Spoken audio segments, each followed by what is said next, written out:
Hey, yo, what's going on with it? Once again, bros, women, bronies, and pegasisters, the one, the only, of course, Mr.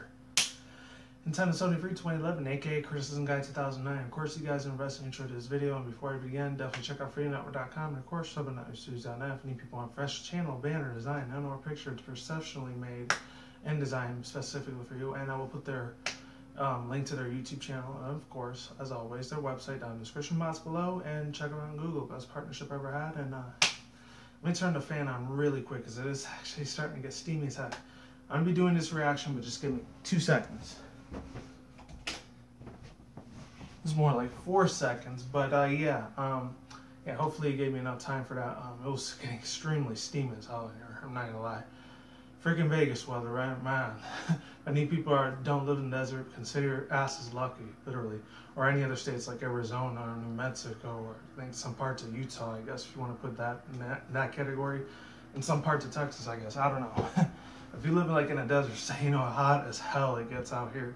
Especially living in main state like Arizona and here in Nevada. Oh, it's really, really bad.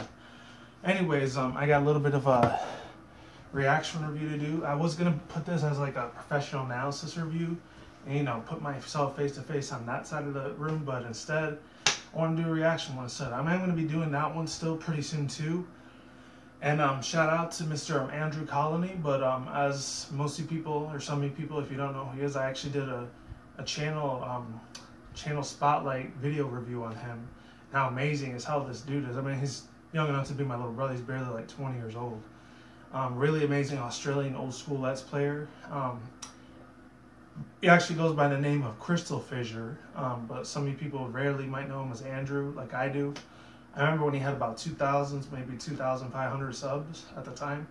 It was like 2011 or 2012 when I first heard about it. I think it might have been 2012 because someone else barely even got out of college at that time. It's crazy, dude, really crazy. Excluding that part, he talks about platonic games, aka rare software. I'm saying people that made Donkey Kong, Banjo-Kazooie, Lover, Croc. It's just thousands of other old school late 90s, early 2000s games that I grew up with personally. Except for Banjo-Kazooie, I never got a chance to play too much of that, just barely bits and pieces of it when I was real big in the 90s.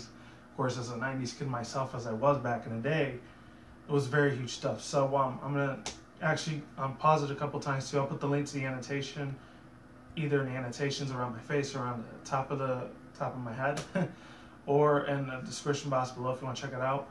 I'm still going to be doing a professional analysis review instead of a reaction next time. So be on the lookout for that tomorrow, Wednesday, which is actually in like 2 hours. It's like 10 o'clock West Coast time right now. So it's going to be midnight pretty soon. So way later on today. If you guys are watching this today, thank you very much. If you're watching at night, that's because I don't have sunlight right now because it's nighttime. You'll see it soon. Plus I got to go sleep in like 4 hours so that way you know I'm not late for work. That happened once and it's not a good thing. It was really bad. Alright, so let's get this in 3, 2, 1. And oh, one fun fact for you, he actually is a friend of a very big like Pokemon PokeTuber TCG opener. His name is Ando. Some of you people might know him as Unlisted League. He actually knows him in real life. He hangs around with them a lot, even at university, or I guess as the Aussies, Australians call it university or uni. And they call their vacations holidays. I don't know why, but it's an Australian British thing, because I know some of the British UK guys, you guys out there, I know you call yourselves you guys call your holidays, I think, what was it? You call your vacations holidays too. I don't know why, but I guess that's how it is. There's the only 2 UK people I'm subscribed to that live out there in the UK is thinking, especially in Britain, or like I don't know if it's like the Lake District or whatever. As obviously number 1 I know is Obab Scribbler. I know she lives out there. She's an MLP commentator and like comment dub voice actress, and what's it called? I'm trying to remember the name. She writes a lot of stories and stuff too. She's amazing. Definitely check her out if you're a brony like myself. There's her, and I'm trying to think someone else. Those are another chicks I used to be subbed to, I think Rosie Skies, so check her out if you want. I'm not subbed to her anymore, but maybe you guys are. Oh, and it's Anna Chloe M. I actually talked about both of them. The other one was 2013, the other one was last year. I need people to remember that spotlight video I did about Anna Chloe M. You know what I'm talking about. I got a little bit of backlash for it, so yeah, those are the only UK British YouTubers I know that are in the MLP. You know, they're cool as heck. As far as Australian goes, I actually know a couple bit more over there than I do in that side of the world. So let's get it started, finally. Hello everyone, CrystalFissure here. You can probably Today skip I'm here 8 with minutes a bit of of this a video. I'll different probably video. put that in I'm the here to talk annotation about somewhere. Yooka, leylee, not the And I've talked instrument, about him too, the new CrystalFissure, game before in that our has main been spotlight, sort so of it's not the revealed first time I by talk about him. Platonic Games, a studio made from, or constructed from people who used to work at Rare. Some of the pivotal people that worked on games such as Banjo-Kazooie, Banjo-Tooie, GoldenEye. That one. I forgot Donkey Kong. Many series like that. Donkey Kong, of course. There we go. Donkey Kong. And basically, you can't leave out the greats of the greats. That's the one I grew up the most. I was literally fun fact, guys.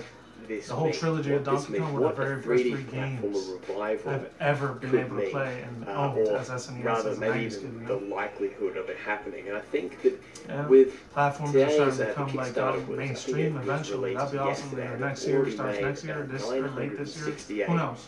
£1,000. Sky's the limit so at this point. If you put that to Australian dollars, it'd be basically nearly 2 million, like 1.78 million US, something like that. Ridiculous. Like yeah, because you guys out there in Australia and the UK, in like one day, 26,000 backers. And the announcement of this game, and I hope they've made some more. I'm actually looking at the Kickstarter now. But the announcement of this game is quite interesting because if you hear any like the music in the background, that's the one that I use sometimes for like TCG opening, so you might be familiar with that. The mainstream sort of gaming publications and stuff like that, and also a few other games that are being released later on, like in the next few years. It does seem to suggest that there still is a market for 3D platformers. That's what I mainly want to say. That could be consistent. Obviously, if you're subscribed to my channel, you know that I really enjoy 3D platformers. Spyro, Crash, Jack Toy and Daxter, Story, Ratchet he did a and couple Clank, of Ape those Escape. He did a couple of Disney-like platforms like back in the day. That's the stuff I like. But then all of a he sudden, did like, I'd say, Kingdom Hearts, maybe, around I wasn't crazy on Kingdom Hearts. I know he did Ape Escape a lot too. It started to sort of dip. It started to sort of fade away. I guess the audience got a little bit older. Gaming became much more of an industry. I got Paul out there. Yeah, the audience did get a lot more older, such as myself, but at the same time, I still got that same passion, that love, that drive, that like, not continuity in a way. I want to say that, but like that overpowering like passion for like when it comes to indie games. I mean, I grew up this as a 90s kid. I know so many people say, "Oh, you gotta grow the hell up out of games, get yourself a job." So, which I actually have 2 jobs. A lot of people should know that by now. I'm not gonna tell you what they are, but I know one of them. I said before is the hotel industry, and the other one, that one I'm not gonna say because it's kind of super private. It's not like for like a private security company or nothing like that. I swear, it's just super private. I'm not really comfortable telling you what that is. The other one is just like some hotel job industry thing that I do. But anyways, what's it called? This is the big thing out here in Vegas most of the time anyways. What was it? Yeah, we do grow up as we get older. We really want to play a lot of games and stuff like that. Like, we want to branch out in the other industry. Me, myself, I mean, I might have told you guys this before. I think I did tell you guys this before. Maybe. I doubt it. Actually, no, I haven't, I think. I did tell you before, I really like the old school pinball, like even stuff that's PC, whether it's real life or PC, like the pinball simulator stuff is cool, like for PC gamings, or like driving simulators are amazing as hell. I also like old school puzzle games. I love like crap ton of fighter games, like the big 3, obviously, like Street Fighter, Mortal Kombat, Tekken. The list goes on and on and on. Even like a couple Marvel DC Universe things, or Capcom versus Marvel. Any people remember that growing up as a 90s kid? You sure as hell should if you grew up in that same era like I did. If you haven't, that's totally understandable. I'm not even gonna hate on you for that. But if you have, you should know exactly what that is. Either unless you didn't like it at that time, maybe you grew up to like it. And then there's other different type of genres out there. There's like the big one, obviously, the main 2 biggest ones nowadays is like anything with FPS, like first-person shooters, or the second one. I don't know if I should say it or not. Like, I guess MMORPGs would be the second one, and then the third one, I guess, big giant sports games like sports simulating, like basketball, football, which I honestly could get 2 craps and an F about. I'm sorry, I never really got into basketball or football. I just never did. Well, the only 2 I actually got into was actually baseball simulations and like boxing. That's pretty much it. And I know a lot of people say it's not a sport, but I still consider it kind of a sport. It's bowling.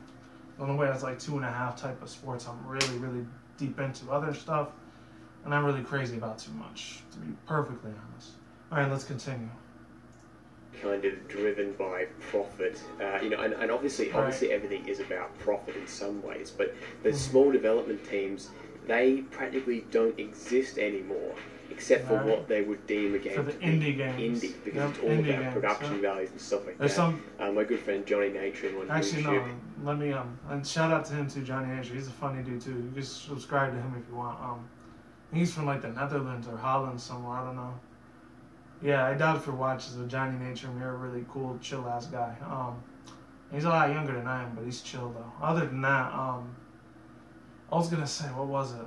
Yeah, indie development games. There's certain mentalities that certain indie developers are like, as their popularity grows with video gaming and their whole gaming title, like, or IPs in general, that continue to grow simultaneously, such as the big ones, like how Minecraft, how it started out as an indie game, like 1 or 2 years later after 2009, I think it was 2011 or 12, it blew up on the internet like wildfire. Hell, I remember out here in Vegas, I think it was like 2012 or 2013, they had the whole Minecon thing going on. I think it was at the Mandalay Bay Hotel. I remember I was getting back from work. It took like freaking 4 hours to get home instead of the usual 2. It sucked a crap ton of ass, and plus my car wasn't working at that time. And the rental one I was driving, it sucked. It really sucked ass. It really did.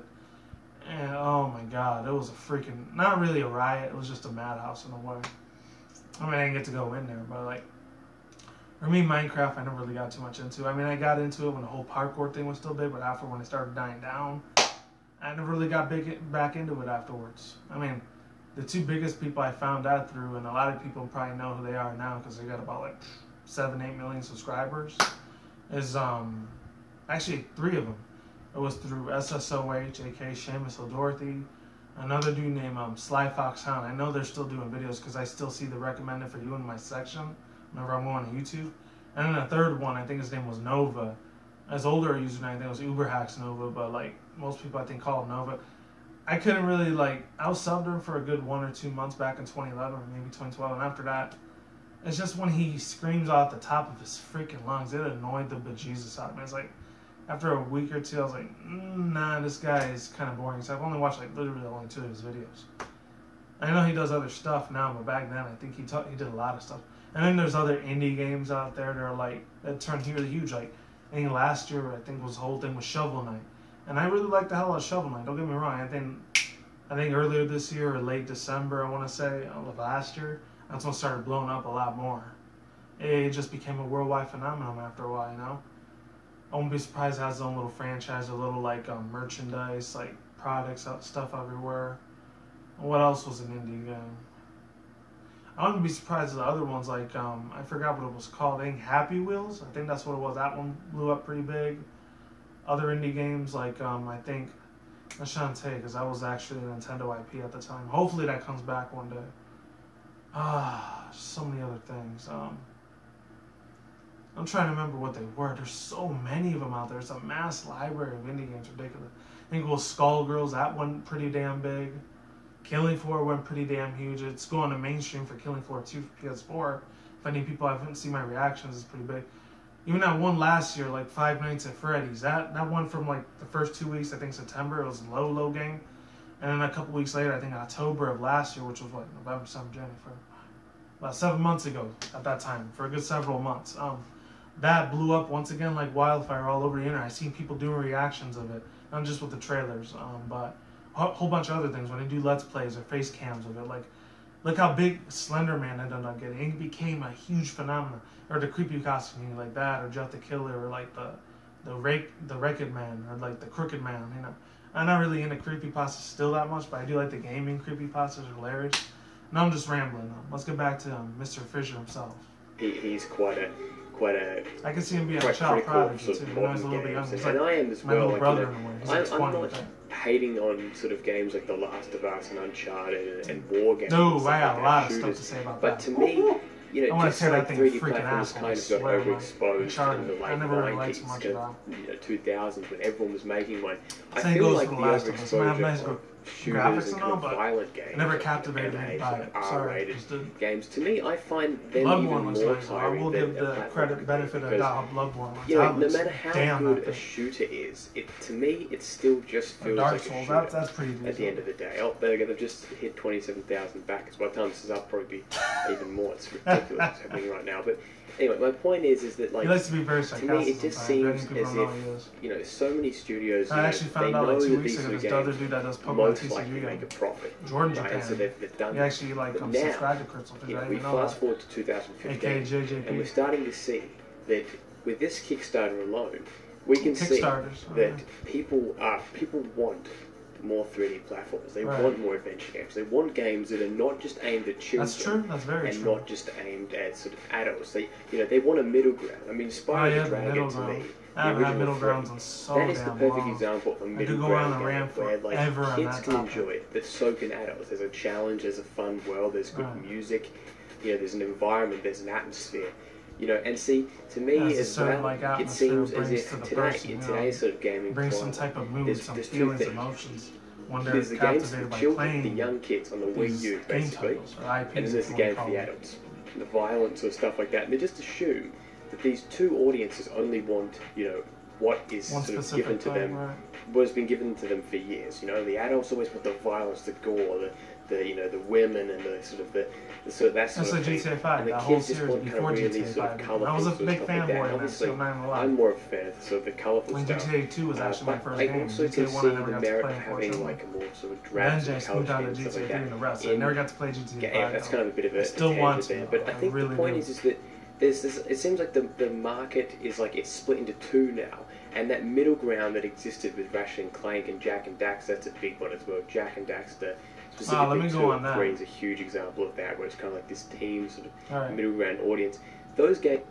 Yeah, let me explain on that. I think about 3 years ago almost, or 2 years, I did talk about Ratchet and Clank. I'm not sure if it was on this channel or my Criticism Guy 2009 channel, but I did explain of how the 2016 movie of Ratchet and Clank was coming out.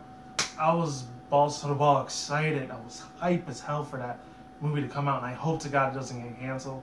I know it is from Sony Pictures. As long as the Sony thing doesn't get hacked again, but that whole thing that happened, that whole fiasco that happened with the situation with the interview, that one Seth Rogen and what's his name? Oh, I forgot his name. James Franco, that dude. If that happens again with Ratchet and Clank, I'm gonna be pissed the hell off.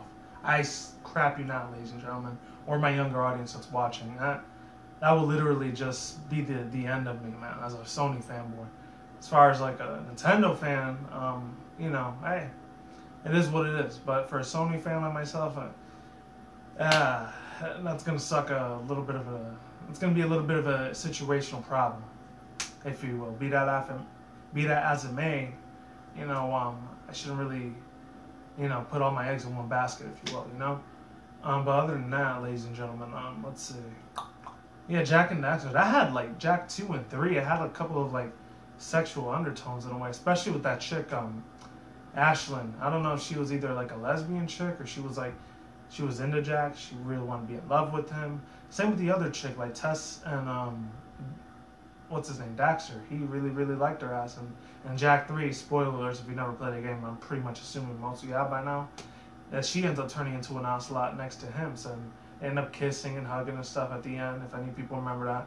And I know the furries must have been really happy that day, I'm not gonna lie.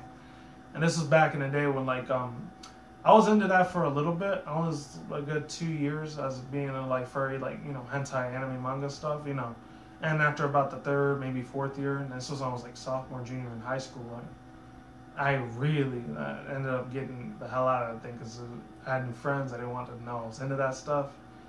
But other than that, hey, it was my crazy ass fetish back then, I'm not gonna lie.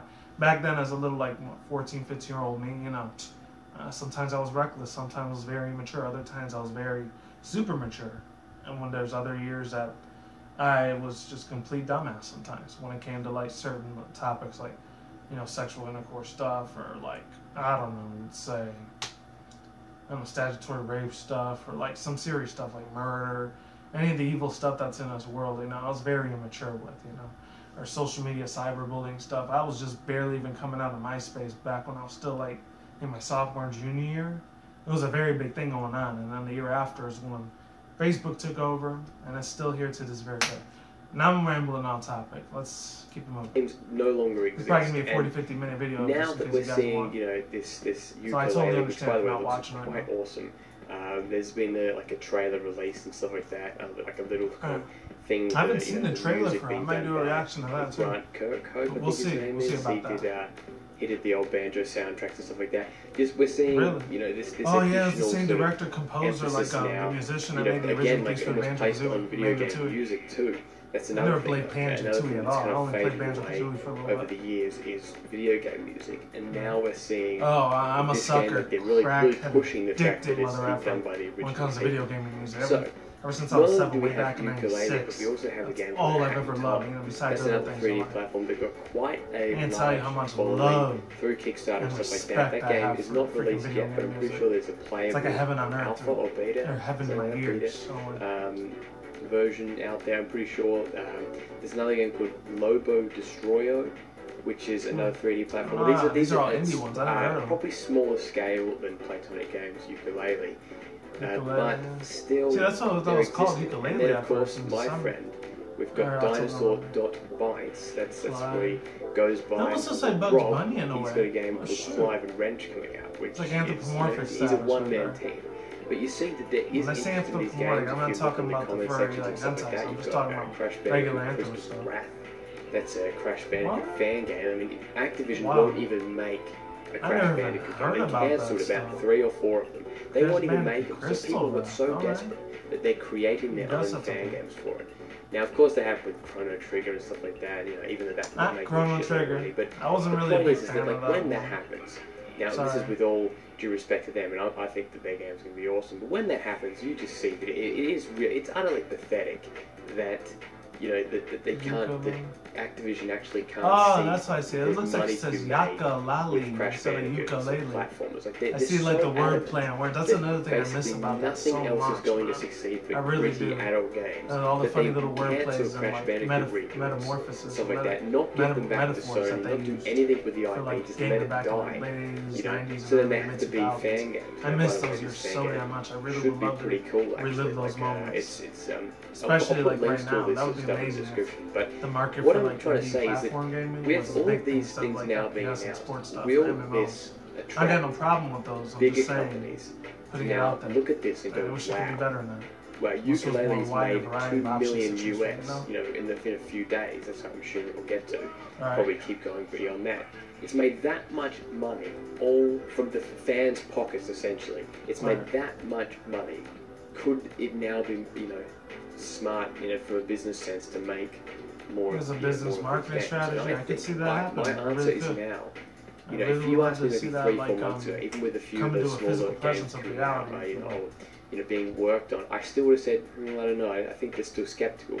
But this one, Yooka-Laylee, right here, this sort of boy-girl duo, a chameleon and a bat, I think honestly they are the catalyst which will show you that people want these games. That bat thing kind of looks like Stitch from Lilo and Stitch a little bit. And the chameleon looks like some 26th Call of Duty, because there's only so many environments you Kecleon can make that look flat so it's and like kind of emotionless, as opposed to some sort of beautiful world inspired the Dragon Age, Crash Bandicoot, Banjo-Kazooie. I have no idea at this point. That kind of thing, like people miss it. I really do think people miss it. And I mean, the success of my own YouTube channel, on a small scale, the 1,000 subscribers.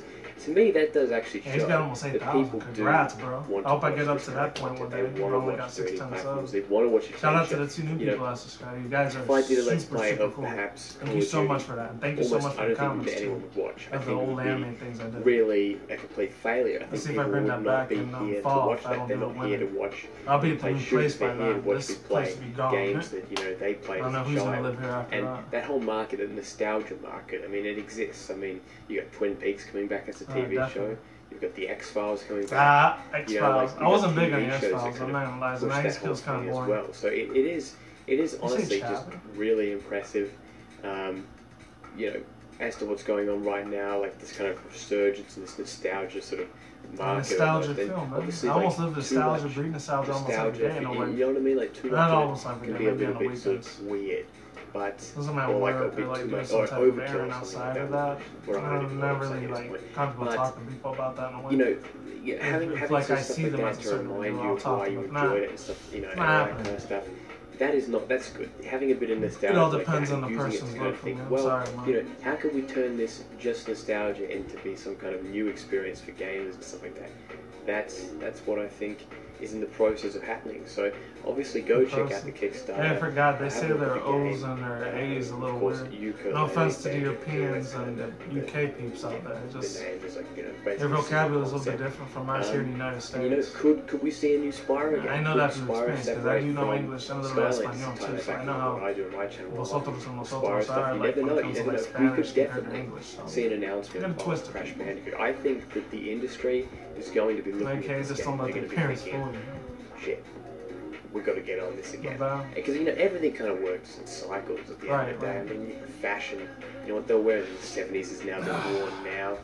Wrestling kind of had this almost at midnight periods. It feels like it's been midnight. Wrestling boom, probably independent wrestling. And a wrestling boom, not WWE. This video's probably going to go up like 1 or 2 in the morning. We've got, music styles, sort of changing and sort of, coming back, and the return of sort of things like that. And I think that, I think it applies to video games. I think that's a big application for video games. That's a huge, wide industry of like opportunity for old school indie like games, platformers to come into success. Check out all these games that I've talked about. Check them in the description if you haven't heard of them yet.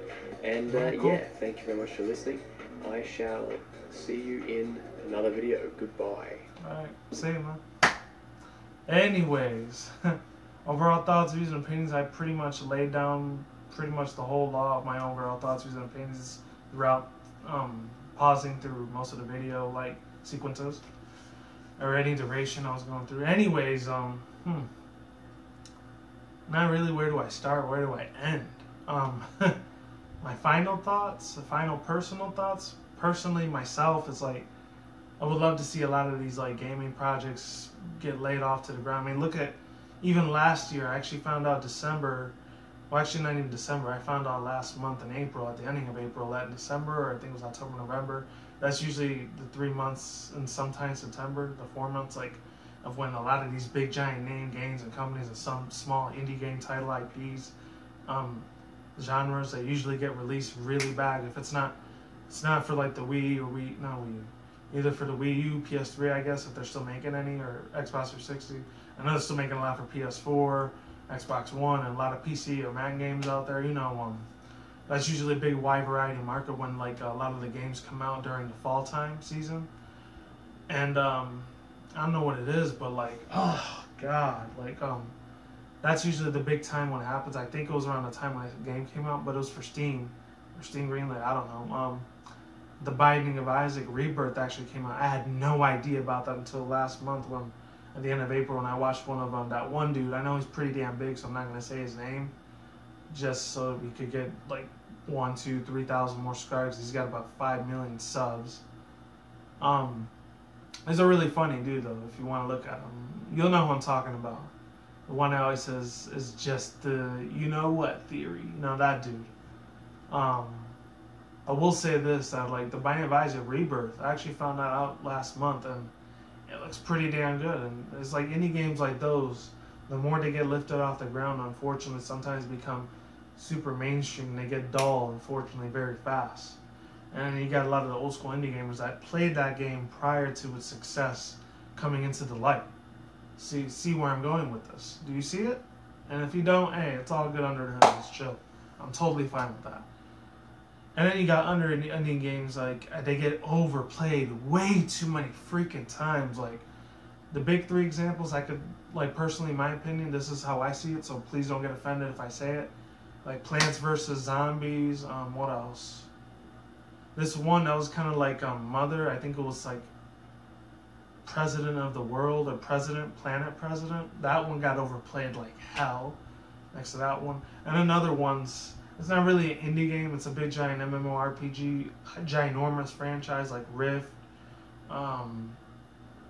What's it called? The whole Final Fantasy thing, World of Warcraft. Those are big giant MMORPGs. They get screwed up the ass so much, and they get overplayed over and over again. Like you just get sick and tired of watching that freaking piece of crap. I would like to say the other words, but trying to keep it PG rated at least. But other than that, that's really all I have to say. So hopefully you like the video. This is probably about 40-50 minute video. I'll probably have this uploaded tomorrow, which is, I think is almost today pretty soon. That's it. And I'll put the link in the description below if you want to check this dude's video out. Check this dude out. He normally doesn't do videos like these. He usually does like a lot of old school like Spyro the Dragon, Crash Bandicoot, Ape Escape, the stuff he was talking about.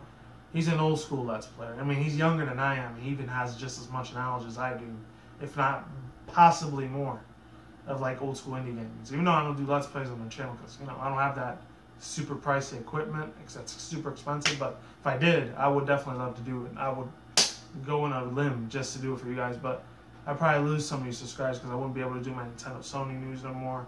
A lot of my reactions would be gone. My anime ones, my MLP ones, my Pokemon ones, related ones. The TCGs might be gone. That's another thing that I fear if I start going on Let's Plays, because things with certain Let's Players is either they got a lot of subscribers and they watch them, or they burn out their subscribers, and I don't want to do that to you guys either. So peace out once again, bros, women, bronies, and pegasisters. I will see you when I see you guys. A good day, have a good night, wherever around the world. Don't drink smoke at the same time. Don't take the reckless. Keep it calm, keep it cool, keep it chill, keep it collected out there. And until then, that's it, guys. Peace out, lates, and goodbye. I will see you guys soon. You guys take it easy, stay safe, and stay on the grind, stay healthy out there. Be easy, be you, do yourself. Brand new videos on this channel almost every single day. And with that said, I'm out like sauerkraut. Look out for more future content on this channel. I'll talk to you guys later. Take it easy, goodbye, and I am out. Deuce.